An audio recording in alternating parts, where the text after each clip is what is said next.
makkaan ñi am mbégte di teew saa su nekk ngi dëgtal leen seen xibaaru diggu bëccëg gi fas yéene kàddoo rek li ci gën a fës ak waa dikk ma nga xamante ne jamono ji dañoo téye ñu doon def trafiquant de faux billets te ñu jàpp nag ci ay koppar toll na ci lu toll ci 1,5 milliard te nag koppar yooyu ñu ngi ko daal di saamoon mu mel nii nag 50 euros 100 euros ak 500 euros ca gannaaw ga nag la ñu daal di téye lu toll ci juróom-ñaari ci ay doomi aadama ña nga xamante ne ñoo doon amal jëf jooje sa diwaan yenn ñuy duppee Mbour daañu waxtaanee ci biir xibaaru diggu bëccëg yi li nga xamante ne moo di bëccëg nigi tey ji la communauté mouride yi naka fas yéene amal seen guddi bu laylatul xadri ña ngi ko dee amal fële ca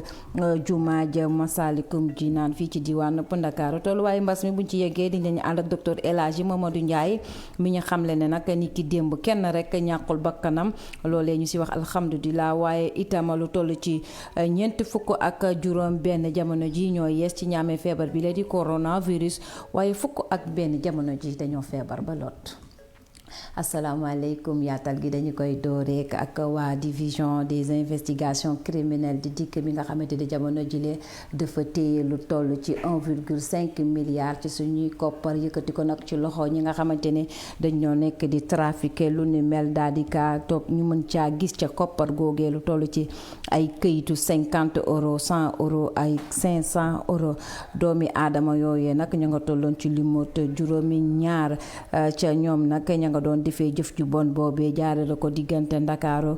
ba diwaan Thiès te mbokk yi ngeen jàpp ne xaalis bu toll noonee mu di 1,5 milliard faux billets yooye niki daaw lu ñu toll nag la ñu jàppoon fële ca diwaan Pomame la niki tey jii si guddi gi lay guddi ba laylatul xadri nga xamante ne képp koo xamante ne ab murit nga koy amal fële ca diwaanu Masaalikul Jinaan ca guddi googee nag danañu ca daal di yëkkati turub yàlla maanaam jàng ca alxuraan waaye itam xasida yi duñu ko bàyyi benn yoon ca ginnaaw ca guddi ga itam danañu ca amal ay conférenciers yu am solo yoo xamante ne daañu fa teew ngir daal di ñuy delloo askan wi ci yàlla sunu borom ca noone itam wax nañ ne daal képp koo xamante ne bëgg ngaa teew ca bëccëg googilee maanaam guddi tey jile rek boo yeboo rek nga daal di indaale sa masque ab sa gel ndax bëgguñu benn yoon feebar bi lee di coronavirus di law ci diwaanu Sénégal daal di jaaree ca ñooma ñu wax ca leneen mu dépp lu toll ci 80,000 travailleurs ya nga xamante ne ñu nga doon liggéeyee ca diwaan ga ñuy duppee fële ca autonome gi jamono jile sax dañu naan sax lu toll ci 80,000 travailleurs yi nga xamante ne jamono jile dañoo ñàkk seen ëpp liggéey te dara waralu ko lu dul Covid-19 bi loolee ki nga xamle moo di Elimane Diouf nekk secrétaire général confédération des syndicats autonomes moom moo ko yëkkati kàddu yooyu lee di xamle na nag 60% yi boo demee rek ñoom amuñu ay këyit te teg ci itam li leen di këyitu IPRES sax kazalika amuñu ko ñu daal di teewlu ay kàddoo moom Elimane Diouf ci micro Omar Apomendi. métti na ci liggéeykat yi ginnaaw bi nga xam ne mbas mi lor na leen bu bëri te occasionné li nga xamante ni mooy dàkk yu bëri ci entreprise yi rawatina ci secteur yi nga xam ne moo faral di employé travailleurs yu bëri. Il y a une partie de ces travailleurs qui ont perdu leurs emplois. am na ci benn pàcc ci liggéeykat yi nga xamante ne dañoo ñàkk seen xëy te loolu li ko waral mooy mbas bi te loolu ay cas la yoo xamante ni ñoo ko càmbar ba xam ko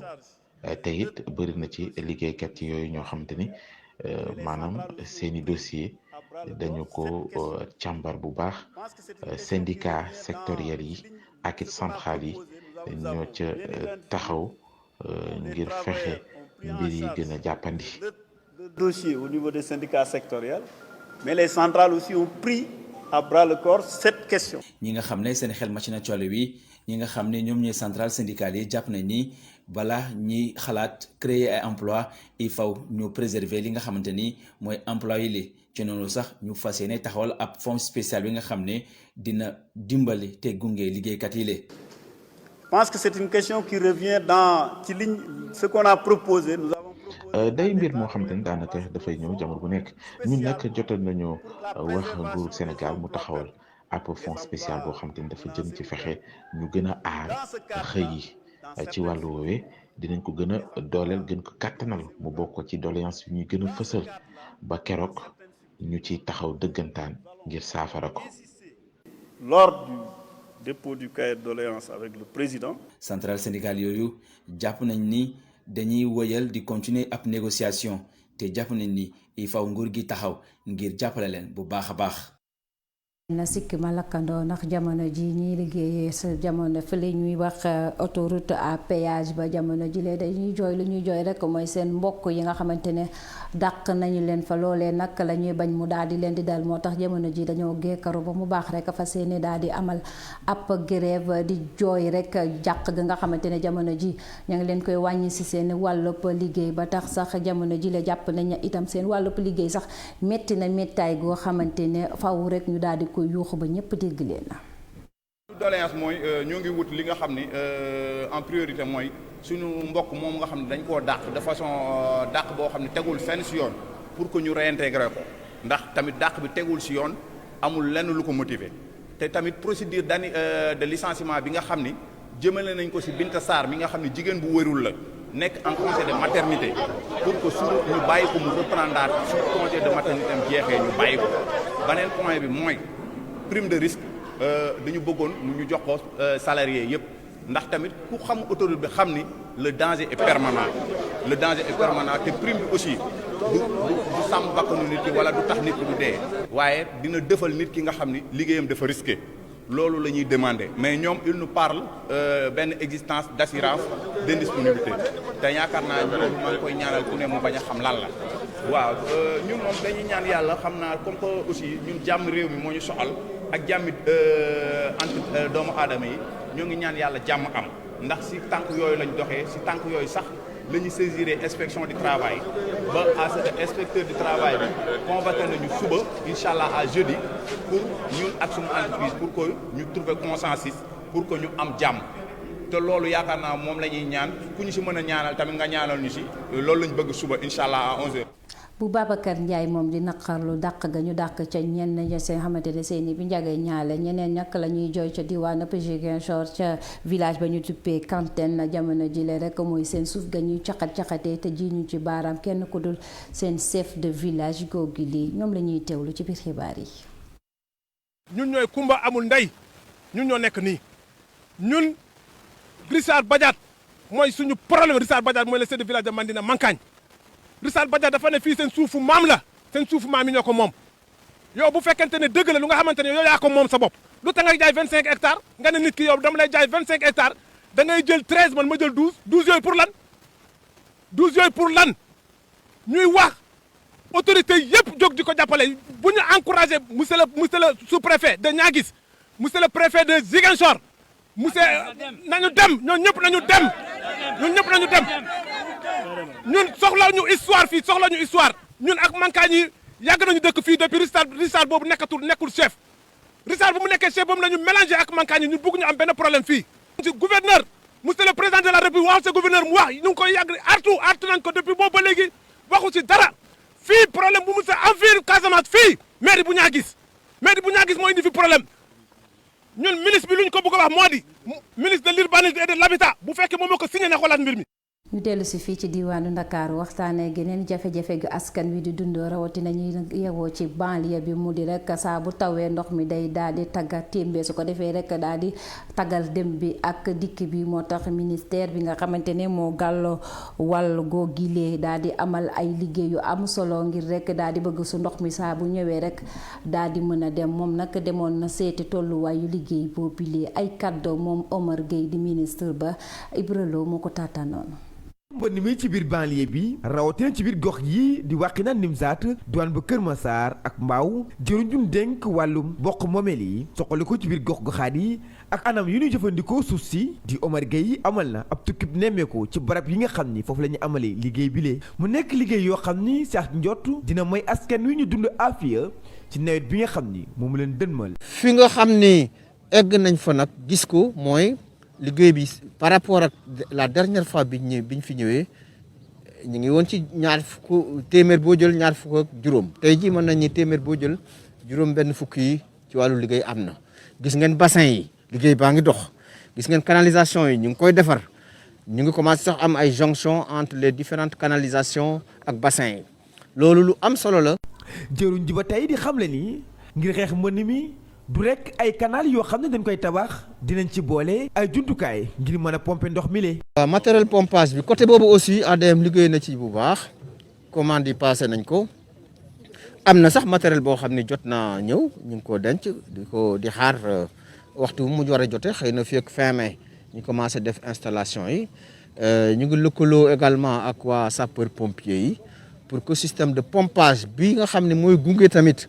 drainage bi ñuy def ak yooyu daañu ko mën ci def. ci mbaaw jëruñ ji nemmeeku ab yéex-yéex ci wàllub liggéey bi waaye mi ngi dalal xel ñi nga xam ne askan wi te ñaax ñi nga xam ne yëngu ci wàllum napp ci biir place bu mbaaw di xam ne ni liggéey bi lee du indi ay njeexital ci seen wàllub liggéey. am na liggéey boo xam ni mooy bi nekk fii ci barigo de mbaaw bii moom diggante yi bi ñu fi ñëwee weer wi passé ak tey évolution amu ci loolu nag jox nañu garantie. wax ñu ni fii ak ay fan maanaam lu matul semaine liggéey boobu dina tàmbali dama bëgg dalal xelu pêcheurs yi parce que bi ñëwee léegi tase nañu ak ki leen représenté ñu xamal leen ni liggéey bi dinañ ko def wante du yàq dara ci seen liggéey na seen xel dal te bu paree incha allah njëriñ lay doon pour ñëpp. ngir xeex lépp loo xam ne jëm na ci wàllum mbënn mi banlieue bi ak lu ko wër rawatina mooy tundi ko li nga xam ne moo xewoon ci diwaan bu Kër Massar jëruñ duñ dénk wàllum gox-goxaat yi Omar Gueye di dalal xel yi di xam ne ni nguurug Sénégal mi ngi def kémtu lay kàttanam ngir xeex mbënn mi ci at mile li ñu ñaan kay mooy fexe bi liggéey antu ci waxtu wi nga xam ni moom la ko namm. ñu waxtaane beneen jëwriñ mu di ci yore wàllub environnement et du développement durable moom jàpp ne daal atum 2020 bi programme am daal jaar na ca yoon ba tax muy fëgg dëndam daal di itam di rafetlu liggéey bi nga xamante ne liggéey bu am solo bi président Macky Sall di amal jëmale ci wàllub PSE 2 vert bi ñu ànd ceeg Adama John reportage. jëwriñ ji ñu dénk wàllu jéeri ji ak koom-koomam amaloon na am njàngat bu yaatoo yaatu ñeel liggéeyam jëmee ci atum 2020 bi ñu génn buñ sukkandikoo ci ay kàddoom moom jëwriñ Abdou Karim Sall gis nañ ne kat ay résultats yu am solo jot nañ koo amal ci at mi ñu génn. L'objectif de la revue li waral suñu ndaje mi kat mooy waxtaanee réalisation yi nga xam ne amal nañ ko ci atum 2020 waaye itam xoolaat suñu programme bi ñu tegoon 2016-2020. de politique sectorielle 2016-2020. moom jëwriñ ji kat mu ngi xam ne donte ne at mi ñu génn mbas mi gàllankoor na lool secteur yëpp teewul kat seeni résultat tey la gën a baax buñ ko méngale ak at yi ñu génn. et vous savez. comme ni ñu ko xamee mbas mi kat sooxe na fépp waaye teewul am nañu ay performance yu am solo. que nous avons fait une très belle performance. moom jëwriñ Abdou Karim Sall kat mu ngi rafetlu taxawaayu njiitu réew mi ñeel mbas mi di Covid-19 ci bépp secteur waaye rawatina ci secteur environnement.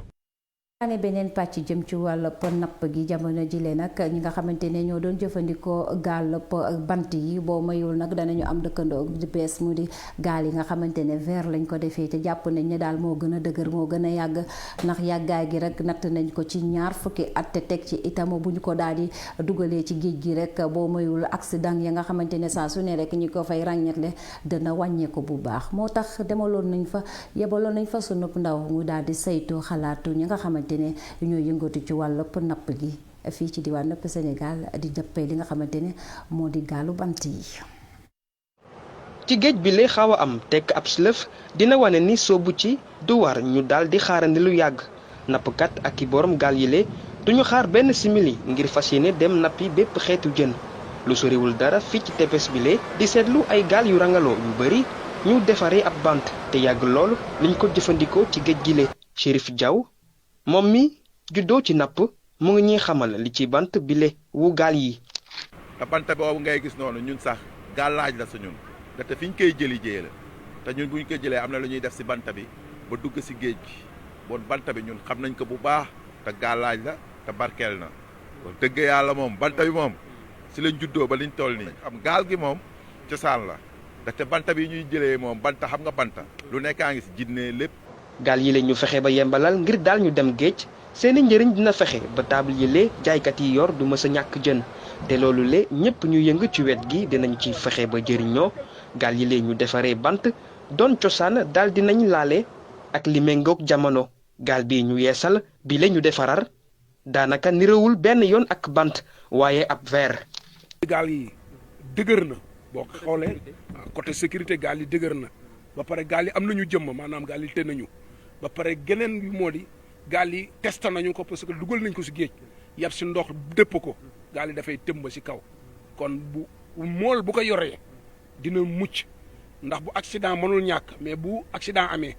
mool mi boo ñëwee dinañ ko fekk mu toog si gaal gi. lu wóor te am garantie ci bépp liggéey bi ñuy way nappkat yi fas yéene amal nam sax nangu nañ ko waaye lu ñuy ragal rek mooy di gaal yi duñ ci mën a bànneexu ci lu gaaw. man xam naa ne moom fa mu cher mais nag jamono ji ak mool yi ni mu mel xanaa duñ ñëw jël gaal ay 15 millions 20 millions ñu ngi koy jaay mool yi wax dëgg yàlla xanaa dañu laan kay boo amee lii dugalal lii après nga fay lii mais bu doxee baax na par force mool dañ koy jënd la. en tant que mool pare nañu pour porter projet boobu lii si des moo di lépp lu fi ñëw rek foog mu am ñoo xamante ne dañ koy teg si seen i loxo ñu piloté ko. bëgg nañoo doon ab benn say ngir teewee fi ñuy mën a rek nangoo bi lay saafara bi leen di gën a jàppale ci seen liggéey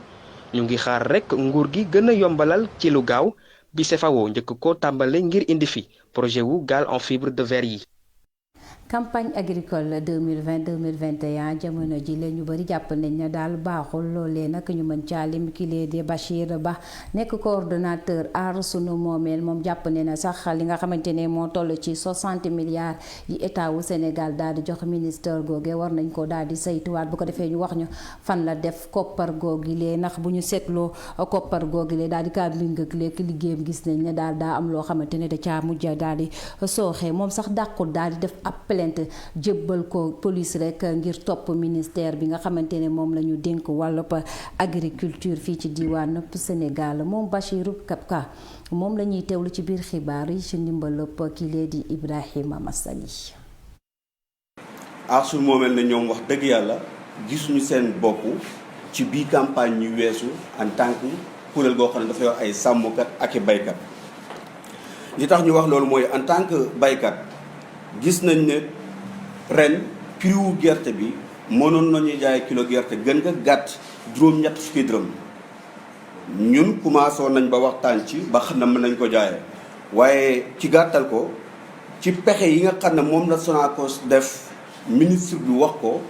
Diagne Fada confirmé ko ci ay écran ay télévision yu bari que ni ñoom ñoo def pexe ba nga xam ne fexe nañ ba prix gerte bi wàcc pour Sonacos mën a am jiw loolu la ñuy métti lu Aar Sunu Moomeel dafa bëgg ñu saytul ñu 60 milliards yooyu la ñu jox ñu fan la dugg. Sonacos boobule mu ngi dàq fii ñuy wax ak yéen lu ëpp 200 nit ci mim réew boobu campagne boobu année soo ko saytoo nga ne baax na ñun Aar Sunu Moomeel da naan loolu amul. ren ciment bi manqué Sénégal baykat yi ñoo gis seen bopp ba tax ciment jeex na tàkk parce que baykat yëpp a ngi tabax ma koy wax ne. na retiré na weddi na génn ci baat yooyu mu wax directement sinon boobu Aar Sunu Moomeel dina def plainte jëmale ko ci moom boobu la ministre di agriculture.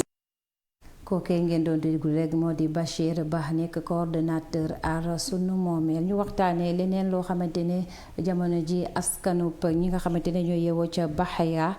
jamono ji kontaan nañ ci bëgg ci loolu mu di ab ambulance gi nga xamante ne directeur général bu aéroport Blaise Diagne daal di leen kaa may ngir rek ñu daal di kaa mën a ji jëfandikoo ngir yóbbu seen malade yi ki nga xamante ne moo di Ibrahima Diédhiou nekk maire commune bu Dadañaan moom nag mbég na ci bu baax te béggam googee sax da caawoo kii lee di Yaya Bodian ak Mame Ndiaye ngir ñu teewi ko.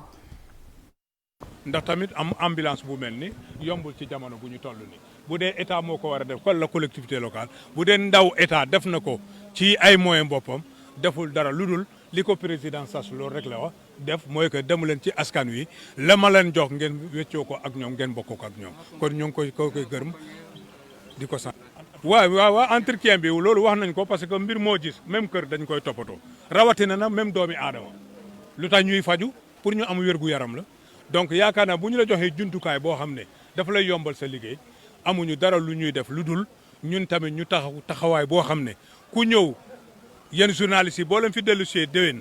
wala ci ay weer yi ñëw boo leen ñëwee ngeen bañ ñoo jëppi ci affaire ambulance bi loolu nag sama taxawaay la man ak samay ñooñ man ICP ak CDS yëpp ak conseil municipal ñoo war a taxaw mais ci wàllu mairie bi dinañ dégager benn ligne budgétaire pour jàppale leen ci carburant mais dinañ dégager tamit benn ligne budgétaire pour entretien bi léegi nag population bi tamit bokk na ci entretien bi mooy lan ambulance bi pour évacuer la bul yaakaar ne ambulance bi ñëw na man ci famille maire bi laa bokk ambulance bi daf ma war a yóbbu gratuitement. yegsi nañ ci pàcc bi ñu jagleel wàllu wér-gu-yaram gi ñu fas yéene ci waxtaane tolluwaayu mbas mi ndax docteur El Hadji Mamadou Ndiaye mi ngi ñu doon xamle ne daal ni ki tey jii lu toll ci 1,3 ci ay test yi ñu jot a amal nag 4 ya ñoo mujjee ama feebar bi lee di coronavirus waaye 2 ay cas contact lañ moo ñi nga xamante ne dañoo laale ci mbas mi waaye ba ñu waree rek gis nañu fan moo leen jëlee boobu lee feebar waaye 2 ya ñoom ay cas communautaire lañ mooy ñi laalee ci mbas mi te ba léegi rek furaas mënu ñoo wax rek fii la ñu daal di jëlee bii lee feebar waaye nag dañuy daan alhamdulilah ndax ni ki démb rek gisuñu kenn rek ku faatu te mbas mi daal di yóbbu waaye 1 ya jamono ji ña nga lal ca lalu hôpital ya di wéyal seen faju ndax dañoo feebar ba lot loolee ki nga xamle moo di docteur El Hadji Mamadou Ndiaye nekk directeur de la prévention ca makkaan ga ñu dénk wàllu wér-gu-yaram bi fii ci diwaanub Sénégal. ñu jóge Sénégal dem ba ca bitim réew sa diwaanu Mozambique foofee nag dafa am ay attaque jihadiste yoo xamante ne ñoo daal di dugg ca biir réew ma rek di ko caxatee ba daal di caa mujj lu toll rey ca lu toll 10 nit ca ñoo xamante ne ay civil lañu te boobaak léegi nag ñu ngi leen di ràññatle ca diwaanu Palma moo tax ni ki tey jii sax ñu ngi doon amal sommet extraordinaire ca diwaanu dëkk yi nga xamante ne ñoo ëmb ci SADC ni ki tey jile waaye sax dañ ko mujjee randal ndax itam mbirub insécurité ga ñu fay ragal ñoom sax jamono jooy waa dëkk ba di Mozambique dañoo teg ab laaj rek ngir rek ñu tontu leen ci mbirub ñi nga xamante ne ñoo di ay militaires ya nga xamante ne yebaloon nañ leen foofee ca diwaanu Mozambique ngir ñu daal di leen di jàppale ci mbirub jihadis yi ñoom jàpp nañ ne daal jamono jile kenn dimbalewu leen dañ leen bàyyee ci seen teeyaayu bakkan te ab réew mënu te dem sans dimbal po beneen réewu mbokkam ngir ñu daal di leen di jàppale rawatina nag bu fekkee ne ay jihadis dañ leen fay attaqué di fa rey ay doomi adama mbokk yi lii képp dong lañ leen indiloon ci xibaaru di ko bëccëg gi xanaa rek di leen jox dig daje bu 19h jotee ak 20h ngir daal di leen di yeesalaat yeneen xibaar man nag maa ngi leen di jox dig daje suba ci waxtu bi ngir daal di leen di dollil yeneen xibaar jàmm xéewal